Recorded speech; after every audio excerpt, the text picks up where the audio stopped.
¿Qué tal? Muy buenas noches, bienvenidos una semana más a Informe León. Hoy abordaremos la situación del coronavirus en la provincia. El Hospital de León está poco a poco regresando a la normalidad. Funcionan ya 16 de los 21 quirófanos y se van recuperando las consultas. Es la nueva normalidad asistencial que avanza en medio al temor a los posibles brotes. Además, hablaremos de Casa Botines, que ha vuelto a abrir sus puertas al público con una exposición muy especial. Un repaso por la simbología que impregna la obra de Antonio Gaudí en un edificio que está lleno de secretos. Y recuperamos un reportaje sobre la Catedral de Astorga. Hablaremos de una diócesis que hace unos días se sumía en la tristeza por la pérdida de Camilo Lorenzo Iglesias, su obispo durante 2 décadas. Aquí comienza Informe León.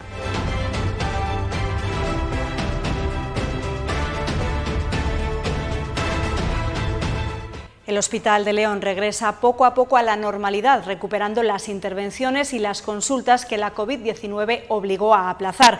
Aún así, León no está a salvo de los nuevos brotes. Esta semana ya se ha dado el primero y el centro asistencial está preparado para atender estos contagios con 2 plantas disponibles y 60 rastreadores. Los sanitarios insisten en que ahora lo importante es que los ciudadanos seamos prudentes.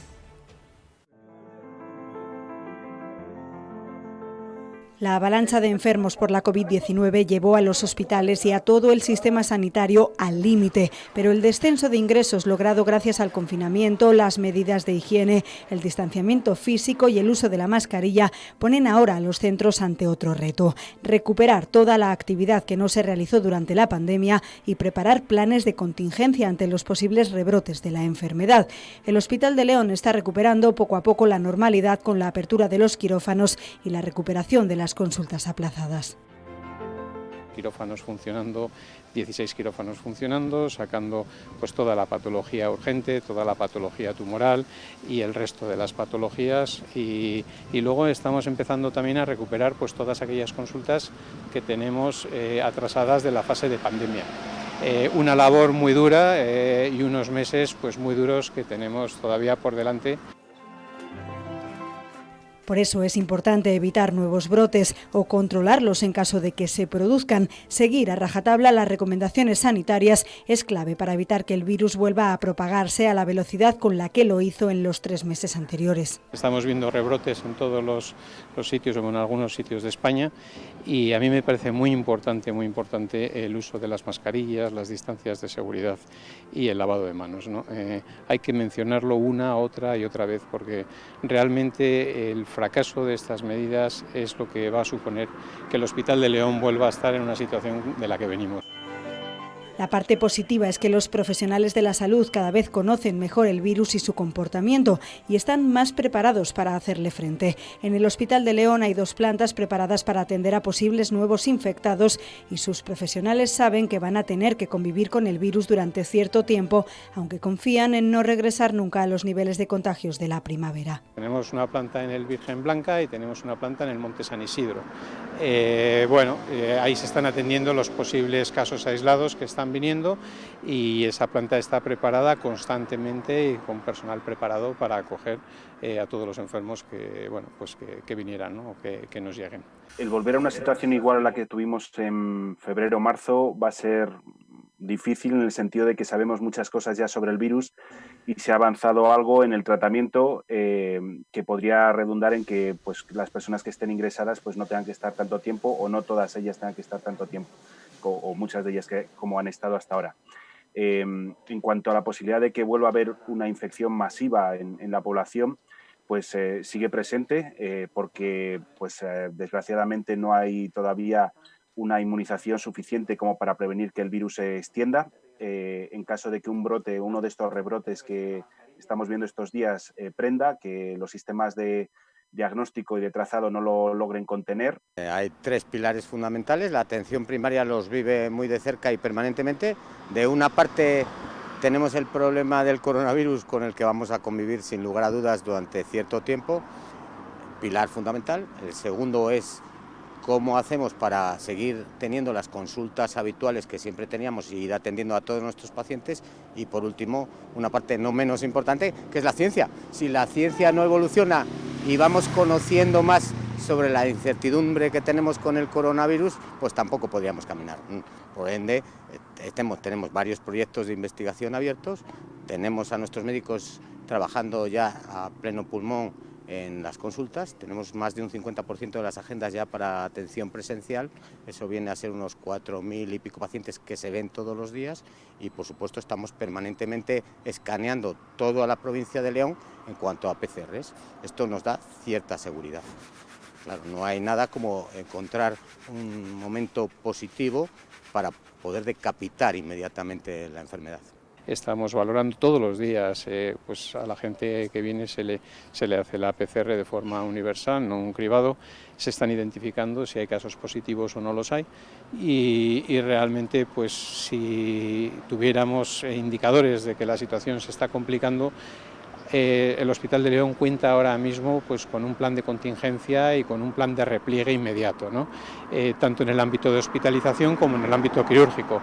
Y yo creo que mucho más maduro, que lógicamente, que el que tuvimos en la primera fase, porque si algo hemos hecho es aprender mucho de este virus.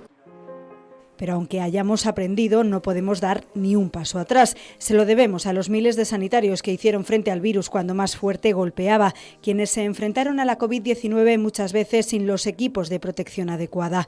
En la primera fase del virus, España se situó a la cabeza de los países con más profesionales infectados. Solo en León contrajeron el virus 328 sanitarios. Las mascarillas había que reutilizarlas. ¿De qué manera? Las enfermeras gestoras que se encargaban de gestionar esos recursos materiales, lo que hacían, nos decían que los recursos eran limitados, que no había habido suficiente aprovisionamiento por parte de las administraciones y que teníamos que guardar esas mascarillas, por ejemplo, en bolsas de papel para poder reutilizarlas al día siguiente, porque a lo mejor en 2 o 3 días pues no había más recursos. Sabemos del cansancio de nuestros profesionales, de cómo lo estamos intentando hacer lo mejor posible para la población y es donde pedimos pues corresponsabilidad, un poco de sensibilidad hacia nuestros profesionales, que por cierto son muy buenos, y otro poquito importante de ellos mismos, de usar la mascarilla, mantener la distancia de seguridad y que tengan en cuenta, porque en cualquier profesión nos pasa lo mismo, que tiene que haber una sensibilidad hacia todos. A mí no me gustaría ver al basurero y estar todo el día tirando la basura. Pues entiendo que no pueden abusar de la sanidad por el hecho de decir paso de las medidas de seguridad y que se fastidien los médicos o las enfermeras. Ha habido mucho esfuerzo, mucho sacrificio por parte de todos los profesionales de ahí arriba y yo creo que la gente tiene que plantearse muchas veces pues todo este tipo de fiestas y acciones que están llevando a cabo, ¿no? El ocio fue en su momento el responsable de muchos de los contagios. La Bañeza fue la segunda zona más afectada por coronavirus de toda Castilla y León después de San Ildefonso de Segovia. En la zona de salud Bañeza 1 el virus afectó al 9% de las tarjetas sanitarias y la mortalidad superó las 110 personas de las 13.000 que engloba. Sus carnavales, a los que acude gente de muchos puntos del país, podrían ser una de las causas de la alta incidencia del coronavirus. Sus vecinos no olvidan esos duros momentos y temen que pueda haber rebrotes, por lo que piden prudencia. Que el carnaval de la Bañeza y en Astorga sufre uno de los grandes focos porque viene mucha gente de toda España y bueno, pues dicen que pudo haber sido uno de los motivos de la expansión que hubo aquí al principio de la pandemia. Porque cuando entonces ya estaba el virus circulando bastante y además coincidió finales de febrero y posiblemente fuera la causa principal, sí. Porque ahora viene mucha gente otra vez de afuera y lo pueden traer o lo podemos tener, no se puede saber. Para contener, más que nada contener, porque la gente se descontrola mucho, o sea, lo que la bebida muchas veces nos hace llevar a hacer cosas que normalmente a lo mejor no haríamos. El ocio es también el responsable de muchos de los brotes que se están dando en diversas partes del país, aunque no es el único motivo. El virus no ha desaparecido y hay que seguir teniendo cuidado. El primer brote de la provincia leonesa se ha dado en La Vecilla, en una familia procedente de Valladolid. Se trata de un matrimonio de avanzada edad y su hija que llegaron al pueblo para pasar unas vacaciones como hacían cada año. Los 3 dieron positivo en la prueba PCR y fueron inmediatamente aislados y atendidos. Además, se rastreó y controló a todos su entorno para evitar fugas. A eso se dedican los más de 60 rastreadores con los que cuenta Atención Primaria en León. Ahora mismo tenemos 62 rastreadores contratados. Si es necesario se contratarían más, en eso no hay ninguna limitación, pero en principio, dado lo que estamos viviendo, la organización es razonablemente buena y de momento mi sensación, la mía personal, es que tenemos todo el control sobre lo que está pasando en León. Actualmente tan solo un 6% de la población ha contraído el virus, aunque esta inmunidad de la sociedad podría elevarse hasta el 15%, teniendo en cuenta que ha habido anteriores coronavirus que han circulado entre nosotros y que también produjeron en su momento contagios y anticuerpos. En relación con la COVID-19 en concreto no se puede dar aún nada por cerrado. Se desconoce incluso si quienes contrajeron el virus en su momento se pueden volver a infectar. Si bien es verdad que aquellas personas que hayan dado positivas al test van a generar una memoria capaz de defenderse, de dar a esas personas, de conferir a esas personas una mayor defensa en caso de reinfectarse, también es verdad que no garantiza que aquella persona que no tenga anticuerpos, que puede haber unas cuantas personas que con estos test que se han hecho no tengan anticuerpos, no tenga protección frente al virus. Igual que no se puede garantizar que una persona que dé positivo al virus no se va a volver a reinfectar. Simplemente, pues bueno, sabemos con estos ensayos que no se ha llegado a una inmunización muy grande y nos dan una idea de por dónde puede estar, pero este 6% probablemente es un poco, a pesar de que es un número bajo, pues nos indica de que es posible que haya inmunidad, por ejemplo, celular o inmunidad cruzada de otros coronavirus que incrementen ese porcentaje y pues podemos estar hablando del 15-20% de personas que puedan haber pasado o que tengan algo de inmunidad específica frente al virus. Los expertos insisten en que la nueva normalidad no puede ser sinónimo de relajación frente al virus. Hay cifras que no se pueden olvidar. Las muertes por coronavirus en León sobrepasan las 420. Más de 3.700 leoneses se contagiaron y 1.015 personas fallecieron en las residencias de ancianos, 218 de ellas a causa del coronavirus y otras muchas murieron con síntomas compatibles.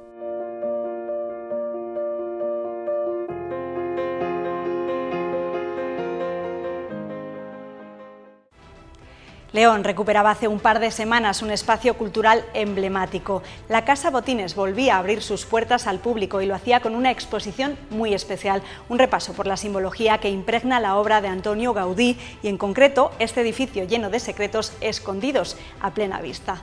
Los elementos que inspiraron al genio sirven ahora para dar forma a este edificio mágico.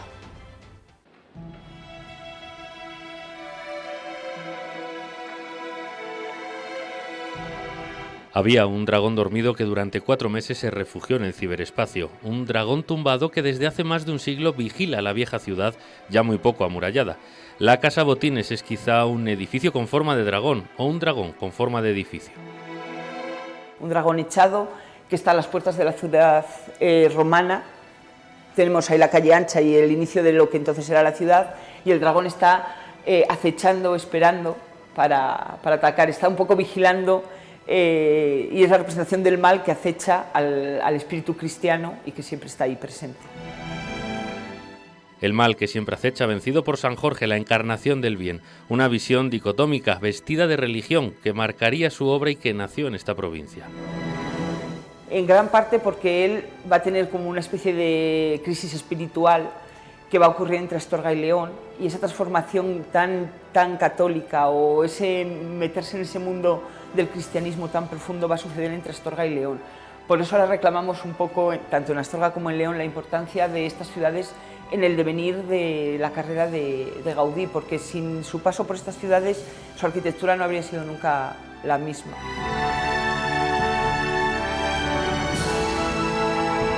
Gaudí y sus mensajes, si no les asustan sus escamas de piedra ni sus garras de hierro, imagínense asomarse a su boca abierta y descubrir en las tripas un laberinto de símbolos más o menos ocultos. No es fácil captarlo, hay que entrar en la mente de un genio que siempre miraba más allá, que interpretaba formas y las dotaba de nuevos sentidos. ¿Cómo hace él para que ese mundo de las ideas se traslade a un mundo real y material que es la arquitectura? Entonces, esta parte de la exposición versa especialmente en el mundo de los sueños, en ese mundo imaginario y simbólico de Gaudí. Todo estaba en la naturaleza. ¿Qué otros elementos le inspiraron? ¿Cómo lo reflejó en este edificio y en el resto de sus obras? Son algunas de las ideas que intenta desvelar la exposición con la que el Museo Casa Botines recupera su actividad. El papel de los materiales, por ejemplo, la madera o la piedra, convertidos en cómplices. Claro, la naturaleza va a ser su mayor fuente de inspiración. De hecho, él era lo que decía, que todo estaba en la naturaleza y que solo había que fijarse en ella, porque además hay una elección muy singular de los materiales con los que va a hacer el edificio. Y buscó una caliza que rompe y deja aristas con el objetivo de que cuando nieva, la nieve se quede pegada en la piedra, se quede adherida, pero no penetre dentro de la piedra y no la estropee. Entonces tuvo que buscar una piedra muy específica. Él buscaba esos detalles que a veces pasan inadvertidos, pero están ahí.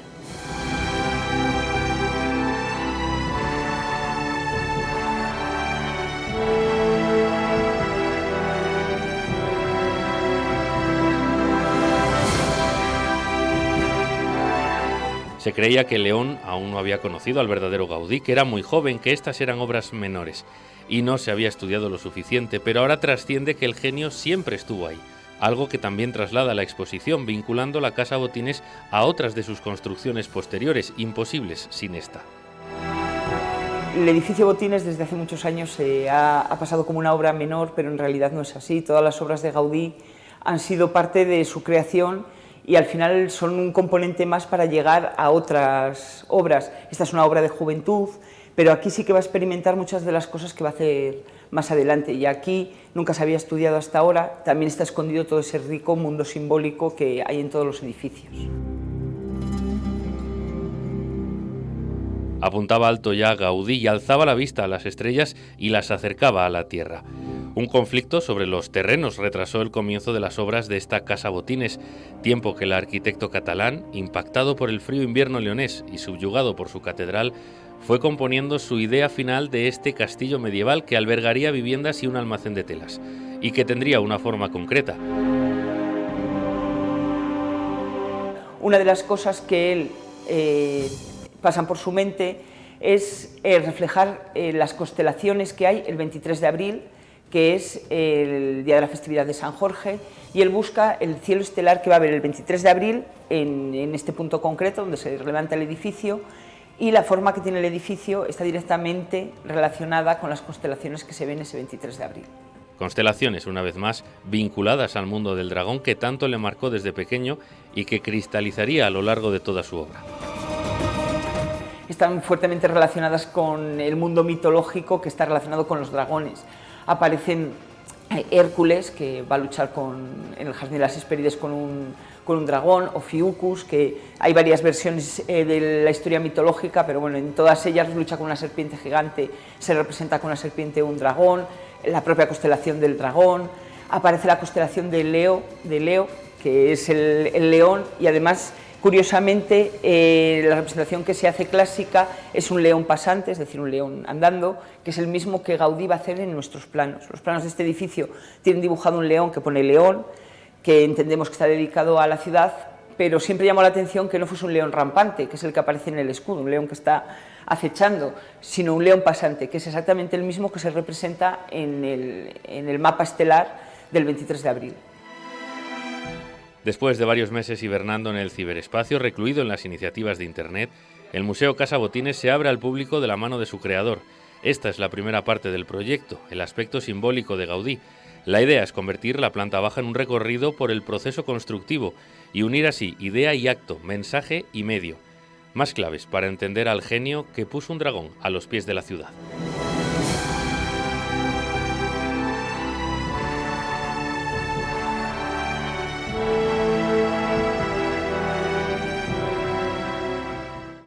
El pasado 13 de julio nos dejaba Camilo Lorenzo Iglesias, quien fuera obispo de Astorga durante 2 décadas. En su memoria recuperamos esta noche un reportaje sobre la Catedral de Astorga, el corazón de una de las diócesis más antiguas de la cristiandad.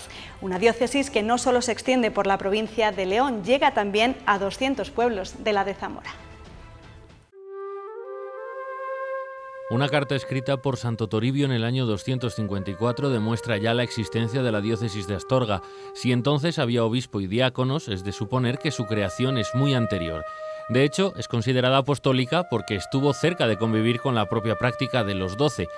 Bajo estas piedras duermen los restos de los primeros templos que acompañaron esta demarcación, incluso una catedral románica que, a diferencia de otros lugares como Salamanca, no convivió, sino que cedió su sitio a la actual, nacida en el tardogótico y que recorrió el renacentismo, barroco y neoclasicismo. Es una catedral original porque, teniendo parte de 4 siglos que dura la construcción y teniendo 4 estilos, mantiene una armonía digna de la catedral, de forma que el lenguaje casi se mantiene, el lenguaje de una forma o de otra es el lenguaje para poder disfrutar totalmente del gótico. Su historia está llena de avatares. Salió casi ilesa, por ejemplo, del violento terremoto de Lisboa de 1755. Aceptó muy poco, solamente fue la torre, digamos, no la rosada, sino la torre grisácea, sí que le afectó a ella, pero el resto de la catedral no. Por eso todos los años, el día de Todos los Santos, al terminar la misa, el Cabildo tiene la obligación de cantar, aunque sea recitado, pero de rezar un Te Deum de acción de gracias por haber permanecido la catedral sin mayor dificultad. Más estragos causó la ocupación francesa y la Guerra de la Independencia. Unos versos dicen: campanas las de Toledo, catedral la de León, sacristía la de Astorga y rollo el de Villalón. Pues esa sacristía fue utilizada por el ejército de Napoleón como caballerizas y quedan las huellas en diversos desperfectos. También lo sufrieron las vidrieras, por ejemplo, aunque se salvó esta, una de las más bellas. Tal vez sea la mejor vidriera de la catedral. Representa ahí, como ven, en este, pues a San Juan Bautista, a San Pedro, a San Pablo y a Santiago, de Arnau de Vergara, que es el mejor vidriero europeo del siglo XVI. Entre las repuestas, una bastante reciente, de 1999. Recuerda pues el año en que se suponía que Jesús había cumplido los 2000 años, segundo milenio. Al año siguiente, en 2000, la catedral vivió otro momento significativo, las edades del hombre. Para la cita hubo de remozar su imagen y se eliminó la cal que cubría las superficies del interior. Se descubrió entonces una bonita curiosidad. Las columnas de la entrada son de 2 colores diferentes, rosa y gris verdoso. Las piedras llegaban de 2 canteras diferentes y eso se nota. Las edades trajeron consigo al entonces príncipe Felipe. El futuro monarca contempló con deleite el espectacular retablo mayor, pero constató que estaba algo sucio. Una pena, dijo. Pasada la exposición, la Junta de Castilla y León consignaba 40 millones de pesetas para limpiarlo. Así luciría con más esplendor esta obra de los 3 Gaspares, Becerra, de Hoyos y Palencia. Becerra fue el que lo diseñó y Becerra naturalmente se formó en la escuela de Miguel Ángel Buonarroti y de allí debió traer la mayor parte de los diseños del retablo, que es renacentista, manierista, romanista, es decir, manierista a la última manera de que estaba entonces en boga en Italia. A la lectura artística hay que sumarle otra catequética. Fue construido en época del Concilio de Trento, en plena lucha contra los luteranos. De ahí que se reclamaran virtudes, incluso el culto a la Virgen. De lo contrario, no se podía entender este retablo, no se podía entender las 4 figuras de abajo tan significativas, que son la fe, son la caridad y son la religión, verdadera religión, y es la vigilancia. Esas 4 virtudes que se ven con cuerpo humano, pero musculatura masculina, que es lo característico también de su maestro Miguel Ángel. Todo lo demás del retablo naturalmente está dedicado a la Virgen Santa María. La Virgen Santa María, de tal manera que ahí se contiene y se combina muy bien la alta teología mariana con la teología popular. Los luteranos estaban separados, todos ellos, entonces es una respuesta queriendo indicar de que el culto que se da a la Virgen es un culto que la Iglesia Católica siempre ha recomendado y por eso hay que verla ahí en ese sentido. Hablando de vírgenes, la Catedral de Astorga encierra otra joya, esta Virgen de la Majestad, a caballo entre los siglos XI y XII, que plasma en su mezcla de sencillez y elegancia la paradoja de María como madre y virgen a un tiempo.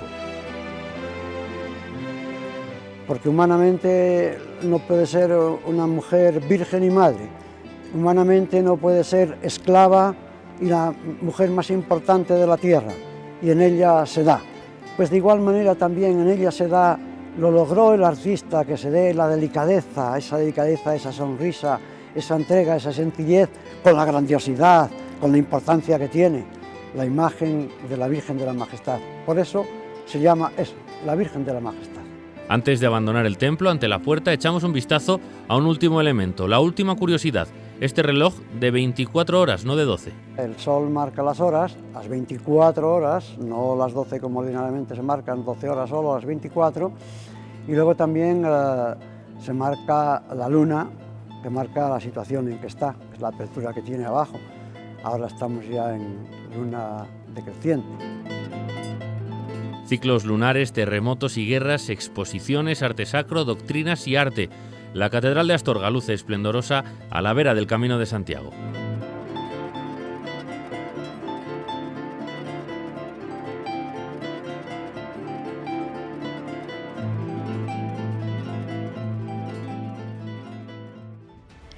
Con este reportaje nos despedimos, pero recuerden que Informe León no descansa en verano. Regresamos la próxima semana con nuevos reportajes. Aquí les esperamos. Adiós.